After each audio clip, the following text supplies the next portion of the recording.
Welcome to the Big Time Strength Podcast, featuring small school strength coaches making the big time where they're at. Today, our host, Coach Preston Peterson, interviews a high school strength coach who is creating a big time strength conditioning experience for their student athletes. Today's episode is sponsored by TeamBuildr. TeamBuildr provides strength conditioning software to athletics programs around the country. Whether you write your own programs or want access to over 100 templates, TeamBuildr can make your program more efficient, more accountable, and smarter when it comes to measuring your team's effort in the weight room. Visit their website and start a 14-day free trial at teambuildr.com. Thank you for listening, and I hope you enjoy the episode. Hello, and welcome to another episode of the Big Time Strength Podcast.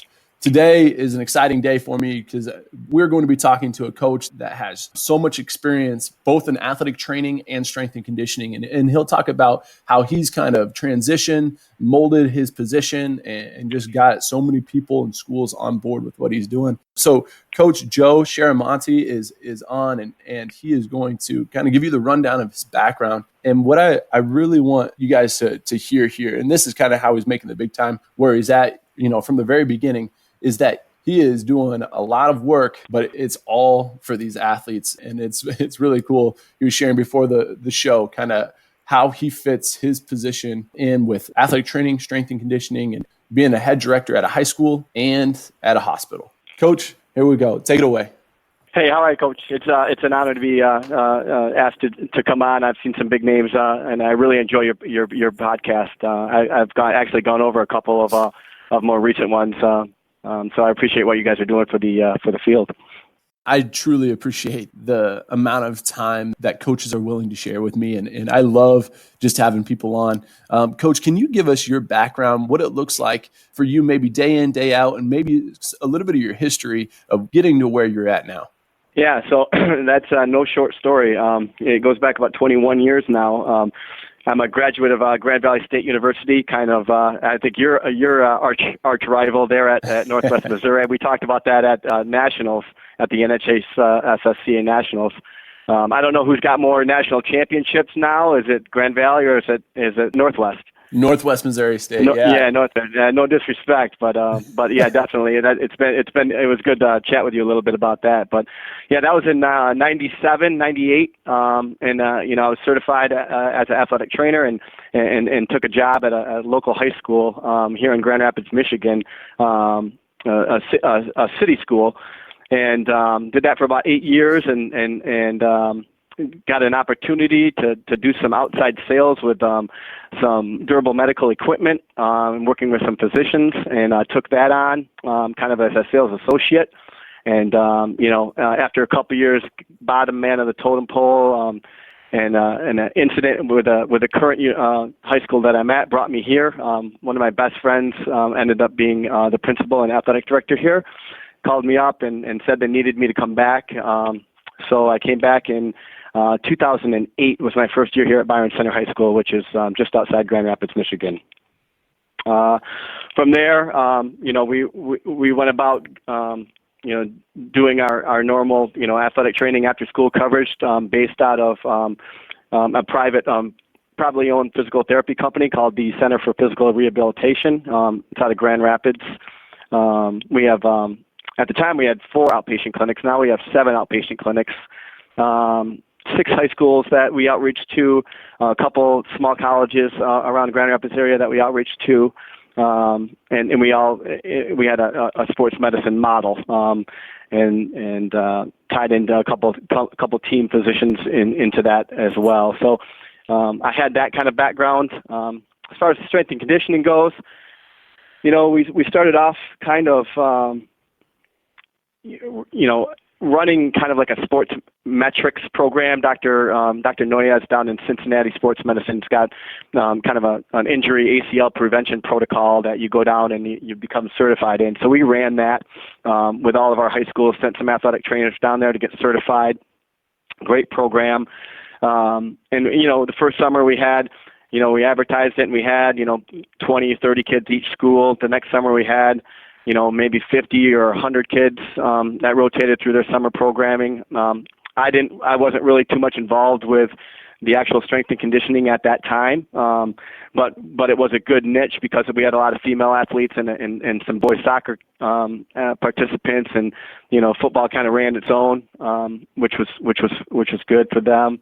Same thing at the other high schools that we contracted with too, and their athletic trainers. So, at a point we decided that we wanted to maybe take a look at how can we help out our student athletes that don't get time to get in the phys ed class, and years back we were going with a bigger, faster, stronger model, and our PE teachers were rolling through that. That's evolved since then, and we can maybe talk about that a little bit into what it is now. But as far as that goes, we kind of turned sports metrics into kind of summer training, and we kind of broke up the female group, and then we broke it up into the non-football boys group, and kind of had some coaches on board to kind of oversee the training that we were doing in the weight room, and boy, I tell you, the first year maybe was 100 kids, and the next year was 150, and by the time last year hit, we had upwards of almost 600 athletes rolling through between on a pretty much a daily basis, in between seventh graders until seniors. So I mean, that's kind of how it has evolved. As far as the current position I'm in, that's kind of another story. If you want me to go into that real quick, I'm not sure. Yeah. So here's one of the things that is so interesting to me is your background in this way and how it's transitioned and what you're about to talk about. And I just want to, formally ask, what are you doing to make the big time where you're at? Yeah. So I guess, not a lot of schools up here, we talked a little bit before, but schools down, kind of even Indiana and South, they have a full-time athletic trainer, or two. Schools are a little bit bigger, certainly. And we have about 1,200 kids at our school, so we're kind of a low class A or kind of a Division kind of 2 school out here. But down there, a couple athletic trainers and a full-time strength coach. Well, up here it's usually the football coach that's running, or the PE teacher that's a defensive coordinator or offensive coordinator that runs the weight room and helps out in that regard. Well, we saw that maybe we can have this sports performance model and kind of make some things work for the school district. So within our contracts, what I did is, we kind of interviewed a couple people to come on board with me and be subcontracted through our private PT company. No one was a really good match, quite frankly. We reached out to the private sector a little bit. We didn't really interview all that well. We just kind of wanted some help, because I couldn't be there all the time with the practice coverage and that kind of stuff, especially after school, where we wanted those kids to get some work done. So, we interviewed a couple cats, and they really didn't turn out for us. And my athletic director, he came up and he said, "Why don't you do it? Why don't we do some addendum where maybe we get a part-time athletic trainer to come in and cover the times when you're after school in the weight room." And I'm like, maybe not a bad idea all of a sudden, because what the heck, buckle down and get the essentials book and study for a couple months and pass that sucker. So that's what we did. Got a great assistant for me. It's great to have her around, because the first couple of years was kind of, seeing how we go about things athletic training wise. So, and she can see how I go about things on the strength and conditioning end, and pairing those two things together in cooperation, having that communication on a daily basis in the same office. That's been great. And we've had 2 other schools follow suit with that model as well. And I guess we can kind of talk about what that model looks like as we move forward here. That's awesome stuff, Coach. And I'm excited that you took on that role. And that's something that was pretty cool when I was talking to you, even at the national conference, how you guys are rolling, how many athletes you said you had at the beginning there, and then having 1,200 kids at your school now, for Iowa standards, that's no small task, man. That's awesome stuff. What I want you kind of to talk about now is, what does that program look specifically for you? So what is your program's mission statement, maybe some of the core values, and then just in general, what is the culture of your program? Yeah, so, we call it Bulldog Power. My head football coach played for Nebraska.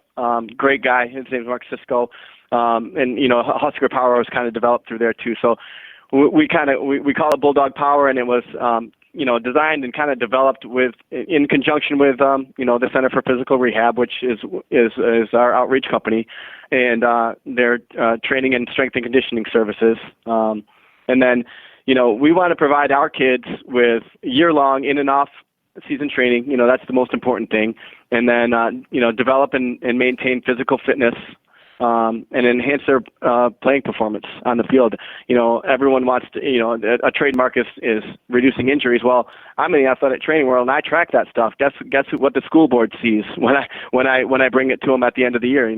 The arts get a meeting with the school board. Like the different departments get a meeting with each school board.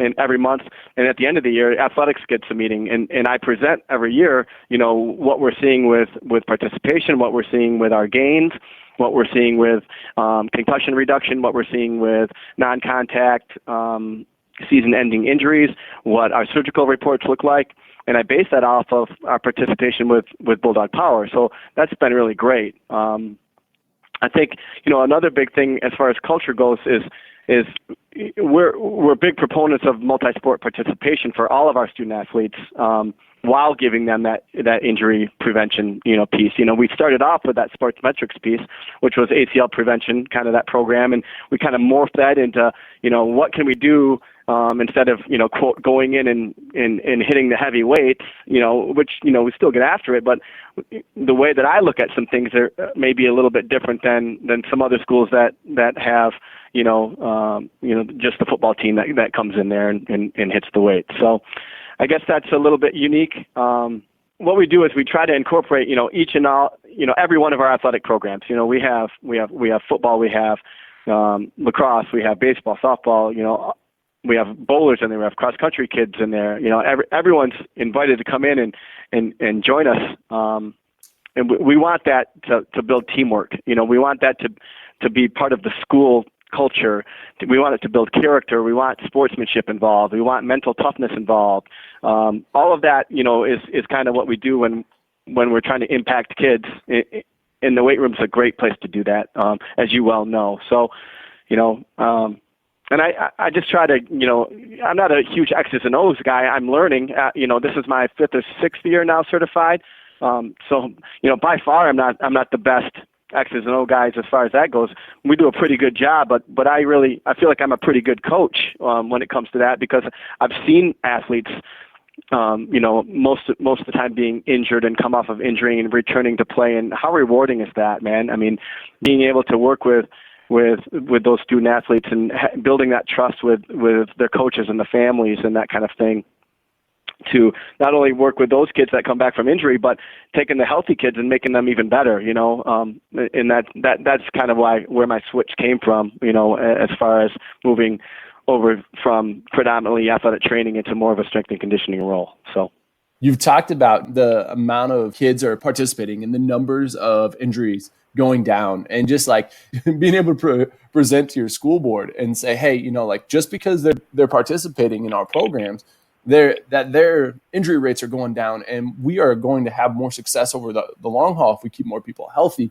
And obviously, like that's what we're looking at is injury prevention and athletic performance there. That is such a big deal. Can you give some coaches kind of your training philosophy, what you're doing to implement, and just like, just coming from my end, but I'd probably speak for every coach in the nation, like to have the numbers and the data that you have to back up that your program is truly working, that you are reducing injury is a big time deal. That's awesome. Yeah, well, I mean, I can open this up on my computer real quick, just to say, what I presented last, May to our school board was, this is the one that gets them the most.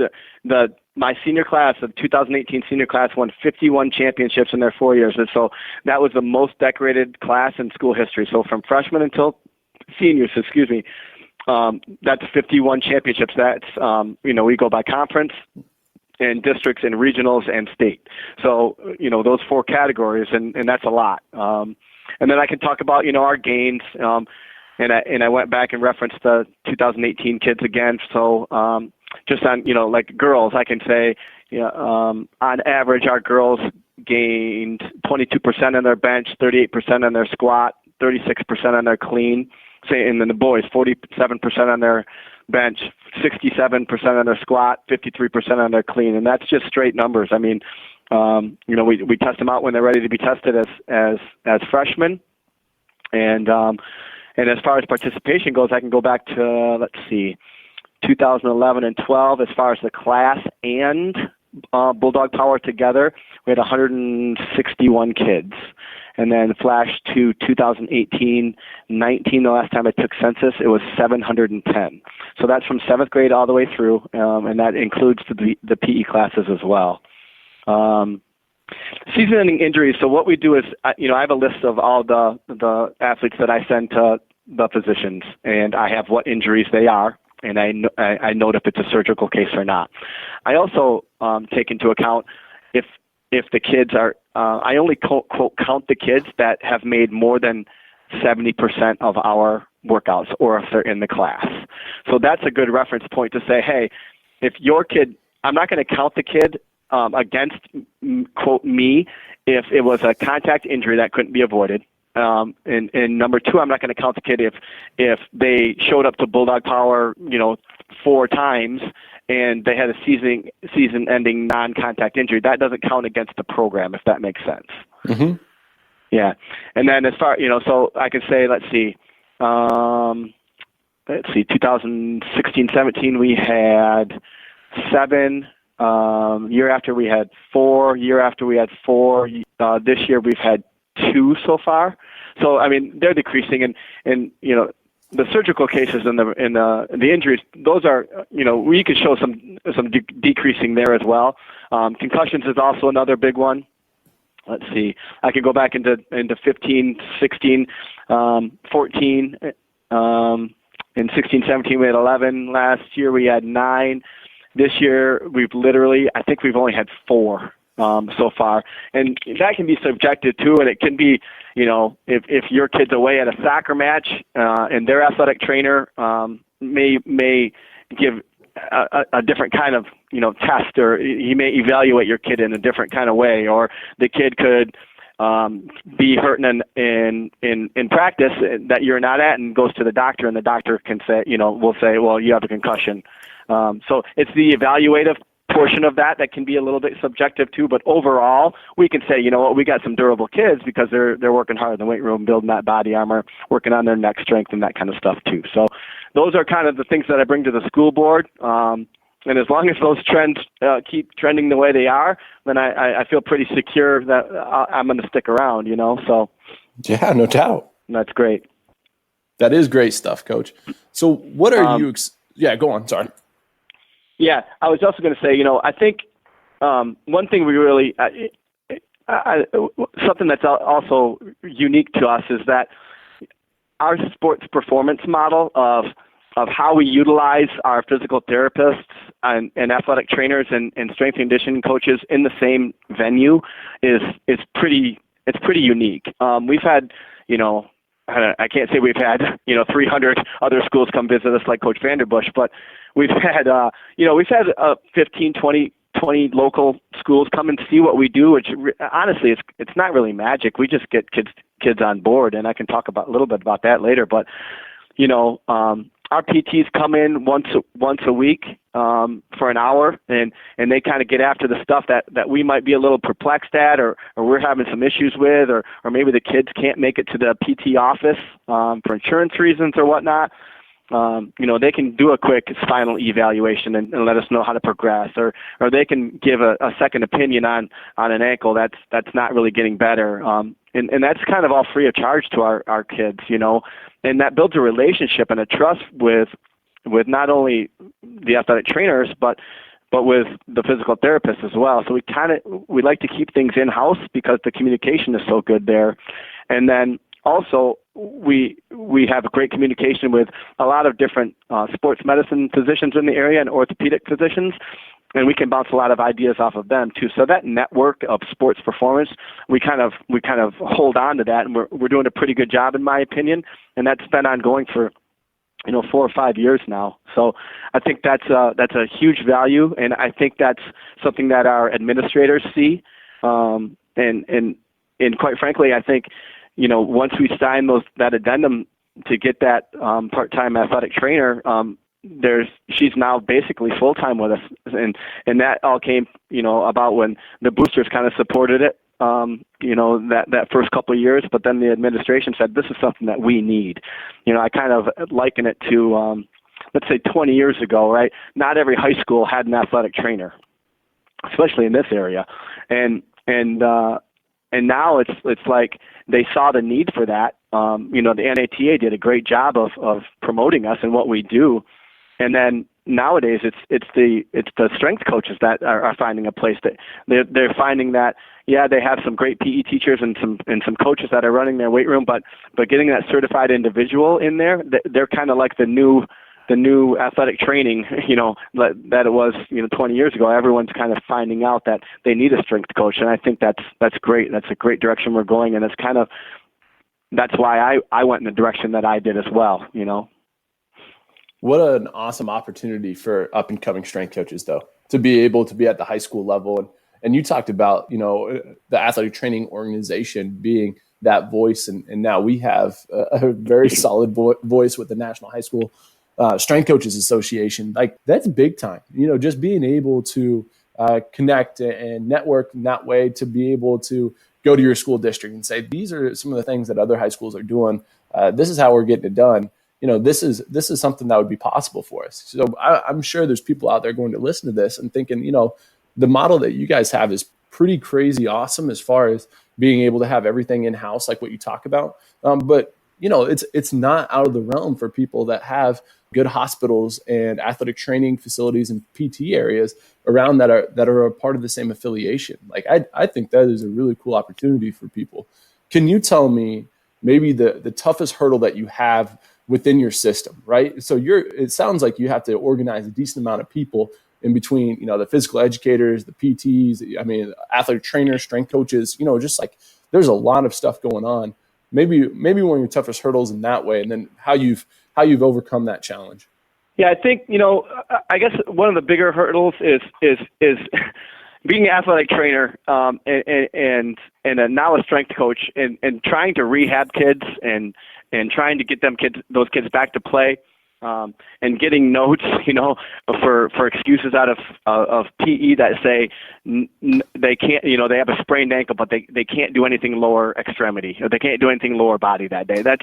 It's kind of frustrating. I know a lot of PE teachers, a lot of athletic trainers, they're like, well, what can we do with this? Like, just resting it and not doing any rehab at all can be detrimental. It's going to put them back even farther. So that's become a little bit frustrating. I think, we don't get a lot of those around here because, we're quick to make some calls to the physician's offices, or even if they're not our physical therapists that work with our company, and kids their families choose to go to their own physical therapy, we'll still reach out to their therapist and be like, all right, well, this is what you have as restrictions. How about this? Mm-hmm. We're kind of chasing down what can they do? Coach Schofield, I think we were in Minnesota at a regional, and he's like, listen, the athletic trainer and the strength coach, they need to work a lot closer together. It's like, what can they do? What body part can they use? What range of motion can they use it in? What kind of load can we do? What kind of intensity can we do it with? I mean, all of those things are bullet points that a good strength coach or a good athletic trainer is going to have set for the therapists, so we can tackle those things so parents won't question what we're doing with them. And you're going to still work under the guidance and the advice of the attending physician or the attending physical therapist, so you're not practicing outside of your scope. Plus, it also builds a little trust and having a little bit of faith with each other that you're going to do right by the kid. That's the most important thing. So I think that's a good something that we've kind of strived for, and I think that's a good point that Coach Schofield coached me up on a little bit. on just a way to kind of package that when you're bringing it to those other medical professionals. So for you to be able to go to a kid and the kid says, hey, like I've got this ankle sprain, they bring you a note or whatever, your first step is what? Are you making the calls yourself, or are you having the kid call for it and say, hey, can we get you in touch with our strength coach? What's your process for that? Because I get those notes probably every other day, right? There is somebody that has something going on, and then we need to modify around it and figure out like what is the best path for that person. What's your system? Yeah, so I'll give you. I guess it's kind of it's a double scenario. I mean, the one scenario is they're an athlete that's in the phys ed class. Now, I'm not the teacher of record when I'm in class. It's been great especially the past year. They've invited me in a little bit more as far as program development goes and helping coach in there. But the coach typically in the past would coach their class and then certainly bring any notes that came to us or came from physicians to us. And we'd give some advice, but ultimately it's their call because it's a classroom. But nowadays we'll have record of it, and especially if it's an athlete, if I get a note that says no lower extremity lifting, and I don't know the physician, the first thing I'm going to do is I'll talk to the athlete about how do you feel about this, because quite frankly some kids are just going to be malingerers, and they're going to want to be that kid that sits out. And then, I have to focus a lot of my attention on the kids that want to get better. And I'm not talking about disregarding him as far as athletic training goes, but as far as the weight room goes, if a kid has a note that they're confident with, that I can't really do anything, I need to go ride the bike, if I have a broken wrist or whatever, that's fine, and I'm going to let that kid do that. But if the kid shows interest in saying, hey, I'm kind of bummed about this, my doctor's not letting me do anything, that's when I'll turn into athletic trainer and either have my assistant follow up, or I'll personally follow up with a parent saying, hey, how do you feel about this? And do you mind if I reach out for some more for information about this injury and what they can do and what the restrictions are? And 9 times out of 10, that's going to be the case. Yeah, absolutely. Oh, I'm so glad you called back, and I didn't understand why the therapist wouldn't let them squat or whatever the malady. And so they're usually appreciative that I'm following up and trying to get their kid back as fast as I can. So I don't want to step on any toes, quite frankly. And as far as the physician goes, but if I know the physician, and I've been doing this for a long time, and especially in this area, 20 years, I've had a lot of contacts. So, like I said, it doesn't happen a whole lot, but it can be frustrating, and that is a hurdle that we are overcoming.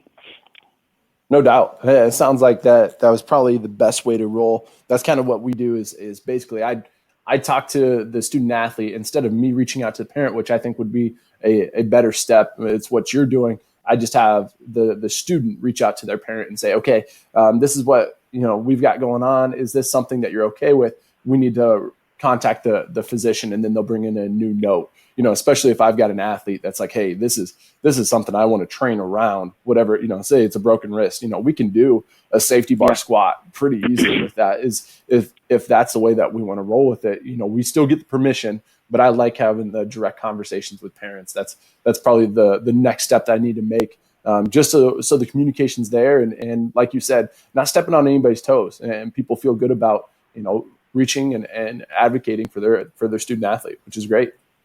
Yeah, you can check the temperature of like that relationship too, and how cool is that you're checking on their kid. It's not like, hey, your kid is in trouble. It's, hey, I want to do what's right for your kid. Do you feel good about these restrictions, or did doctor say anything else that is going to allow them to do some things? Because the way that I'm reading this note, he really can't do anything. And a lot of times, like I said, 9 times out of 10, the parents can be like, oh, I'm so glad you called, and yeah, absolutely, I really want him to work, and please send him back to the athletic trainer for any modalities or rehab techniques that they can do, which obviously they're probably doing too. So yeah, it's been great. A lot of times our athletic trainer, obviously I'm an athletic trainer too, but even at our other schools where we have kind of strength coaches, the athletic trainer has a lot of trust with, hey, they're 2 weeks off this ankle, and they really need to start doing this. And the athletic trainers, after school, they got 50 kids lined up outside, and they can't do that rehab. Well, at least there's another set of eyes in the weight room that you can trust that say, okay, I need them to do these exercises, give the sheet to the kid, and then, there's another set of eyes in there making sure that it's done correctly as far as movement. So that's been really great. I think, with my background in athletic training, I'm a huge advocate for trying to find some sort of harmony at every high school with either the PE teacher or the strength coach, and it can just be a great blessing to be able to have that communication and open that sports performance. I mean, I feel like that's a great label to have as a team in your school. So. Very good stuff, Coach. You are on top of what you're, like the scope of and staying in your lane, but also just being an advocate for each portion of that, return to play protocol or just having those communication open. And I appreciate that so much. That's such a big deal. I would say that within your position, you have to stay on top of a lot of learning, right? So stay up to date with everything athletic training wise, stay up to date everything strength and conditioning wise, and then maybe just like the relationship between those two. There's just a lot of learning and improving that you have to do all the time. What's something that you're focusing on specifically right now, and maybe some of the resources that you look to do that learning? Yeah, I mean, making the shift in disciplines is really energized me personally, professionally. We talked a little bit before. I don't have to stay until 9:00 at night, kind of every night now.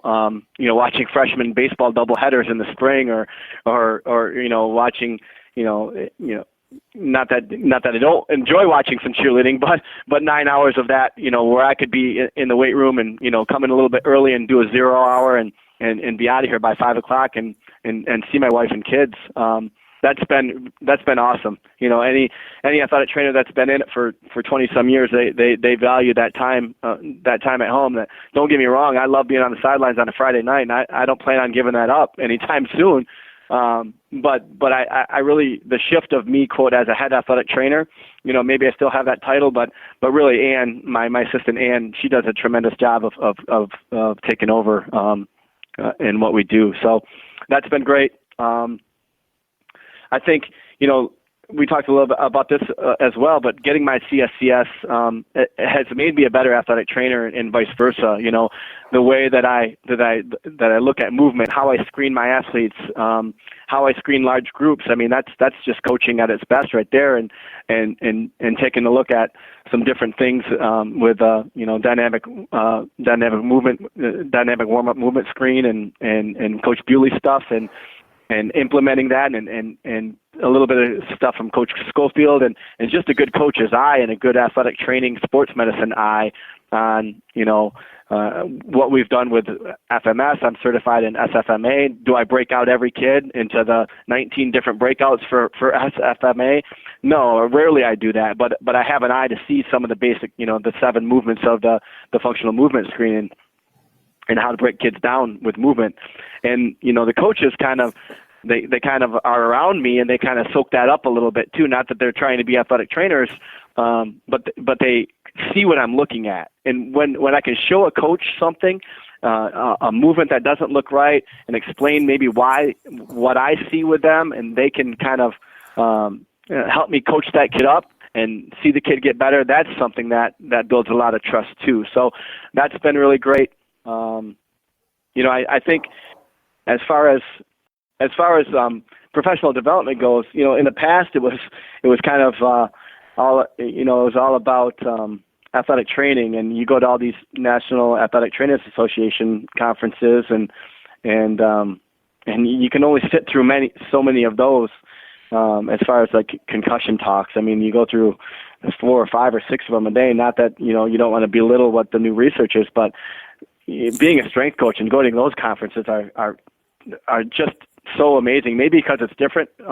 Maybe because the coaches are a little bit different. Maybe because you're dealing with most of the time healthy athletes. Even when I was an athletic trainer in the late 90s and early 2000s, I'd go to the Perform Better clinics because I would get CEUs for my NATA, and I would gravitate more towards Mike Boyle and Coach Dan John and that kind of stuff. So maybe I had that switch flipped on for me early on in my career, and I just didn't move on it until then. But it's been great. And prior to 2016, the NCAA, they did a good job with our high school special interest group. I learned a lot of their content. I learned a lot about their content, obviously, and the coaches in there. I just love listening to the high school strength coaches. I love listening to that old high school strength coach podcast. There's probably like 60 some of those. Yes. I forget the gentleman's name that did those, but man, I can't tell you how many times I listened to all of those through. And then, 10 times each probably. And that was such a great resource to use that podcast itself. And once I met some of those coaches in person with a new NHSSCA, that Rich and Gary and Fred and Kevin started, man, that's such an awesome timing to have that, in my opinion. Hands down, the best high school strength and conditioning resource available to us. I mean, you know that. The connection that I made with those coaches professionally, personally, I mean, they're there to make you a better coach. They're there to speak out for high school strength and conditioning, and what better way to do that to have this organization for us, and it's kind of by us, really, for us, by us. We all just benefit from that organization. They're so real. All those coaches, there's no egos. They're unselfish. They're willing to share. I can call Coach Vanderbush, and he can send me a Google file full of 30 years of information, just because he wants to help other strength coaches out. I can call Coach Schofield with at a time where I was making some different decisions in my life, and he'd sit down with me for, on the phone for a half an hour. I mean, what other national strength coach of the year, quite frankly, will do that? There's too many coaches to name that have reached out. I've reached out to and have helped me. With my X's and O's, like I said, I'm not maybe the best on X's and O's, but we do a good job here of getting our kids to work. But those coaches in that organization, they genuinely, they engage you as a human being, and it's like I said, it's really refreshing. So I'd like to give a shout out to those guys for what they do. I agree with you, man. Everything that you said throughout that whole segment, man, that was awesome. For real, there is no better organization. If you're a high school strength coach, you need to be a part of the NHSSCA. And I think that the resource of just being able to connect with so many different people around the nation and just continue to learn and push, just athletics, high school athletics forward, make people healthier, lifetime wellness. And obviously athletic performance is going to be something that benefits just from the NHS, SCA, and the connections that are made from it. So I'll echo everything that you said, Coach. Those are awesome things. We are going to head into the segment. And the segment, it's 5 quick questions, and you have the opportunity to answer them quickly. And then after we get done with that, you can kind of give your best ways for people to reach out to you and connect with you and learn more about your situation and some of the things that you're doing up at Byron Center High School. All right. So first question, what is your favorite book? Oh man, I'm not much of a book reader. I'm in my second round of Coach Ken's book, because that's probably the direction we're going with our new weight room, which, we really didn't get into very much, but we got, what we're doing here is building a culture that's going to give us 6,500 square foot weight room with all brand new stuff, and that's great. And I think we're gonna try to run that tier system just because I think it's probably the best thing for us. We've kind of done a little 5-3-1. We've kind of done a little bigger, faster, stronger. I think that, like I said, that's going to be the best for us because of efficiency and effectiveness, I guess. And I've been the second time through that book. So shout out to Coach Ken for making that wonderful system. Yeah, no kidding. How many coaches has he helped out around the nation with that and putting it together in a way that's, yeah, no doubt. I think you're hitting on a lot of people's favorite books there. All right. So who's a person that has influenced you the most? So I guess our head athletic trainer at the time at Grand Valley State, his name is, Doug Woods, but we called him Doc. He was kind of my my t-ball coach, because I graduated the same year as his son. And, once I got to college, I was going to go the physical therapy route, and I stayed kind of in health sciences, and I took a chance, and I'm like, you know what, I think I want to go into athletic training, and it was kind of a little bit newer at the time there, and you could go two routes. You could go an internship route, and you could go, you could go and be part of the program. Now, the program itself wasn't a major at the time, so you had to get a different major and have an emphasis in sports medicine, and that's kind of the route that I took. And boy, he kind of took me under his wing, and just because he knew me from when I was really little, and the stories he told, and the time he spent with you about all these different techniques and learning, and I could say I would not be the athletic trainer I am without him as an educator. So shout out to Doc Woods. That's awesome, Coach. What is your favorite workout playlist? Probably Rage Against the Machine. That's my fuel right there. I'm a big Rage guy. I like some Metallica in the weight room. I do a good mix of what the kids like, as long as it's pretty clean. And I throw my classic rock in there just to jab at them a little bit. But each team kind of can make their own little Spotify list, as long as it's it gets them fired up. So. I like that. That's good. I think the younger generation needs to be exposed. So I'm very happy that you're throwing in some Metallica and classic rock in there too. How about 15 minutes to train for you yourself? What are you doing? Yeah, well, I'm not getting any younger, but I do like to keep up with the kids. I feel like if you're gonna coach the kids, you should be able to show them a little bit too. So I'll either do a kettlebell series, something from Dan John, some swings, some squats, some push-ups, some TRX rows, or some pull-ups, or I'll do a barbell complex, some RDLs, bent over rows, some high pulls, maybe some cleans, and maybe a little bit of front squat. So I'll try to bust that out and get under the barbell a little bit too. Those are great. Those are great quick ones that, man, you're hitting a lot. So that's good. Yep. All right. This last question here, small school coach who's killing it and deserves a shout out. Yeah, so you had one of them on there already. This kid he's sharp, man. He's only about 5 minutes away. He's a neighboring school district, but Coach Tully Chapman, he's done a great job.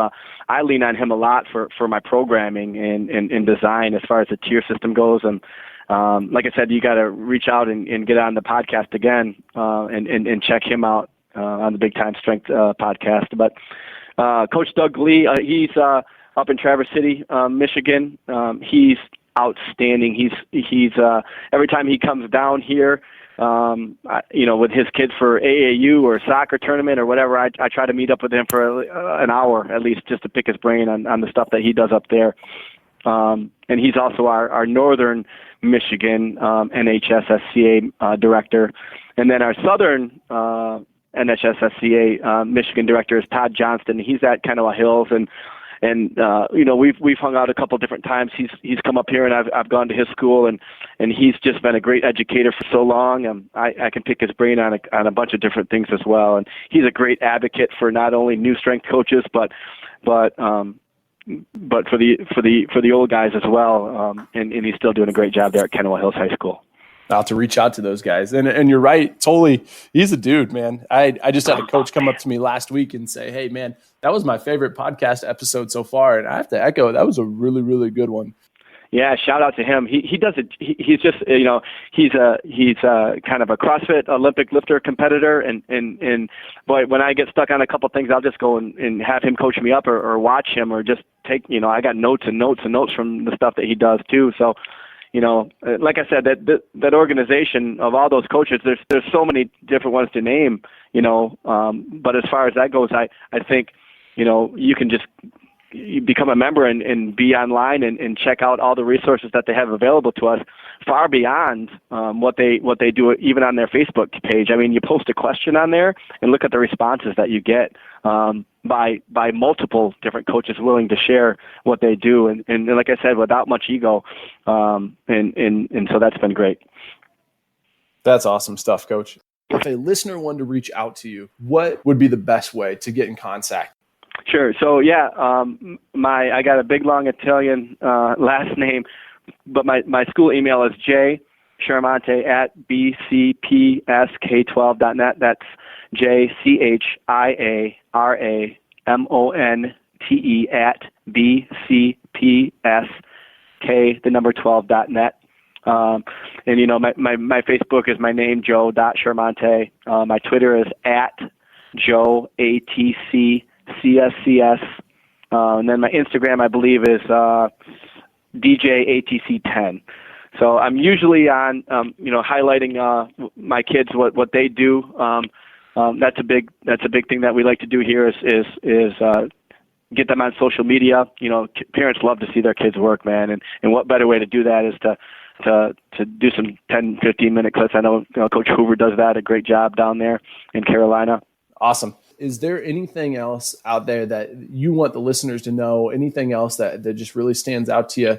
Yeah, I think, as far as the culture piece, I think I'd like to highlight what we've kind of developed here. It's the communication that our coaches have with each other throughout this whole process of Bulldog Power in the past 5 or 6 years.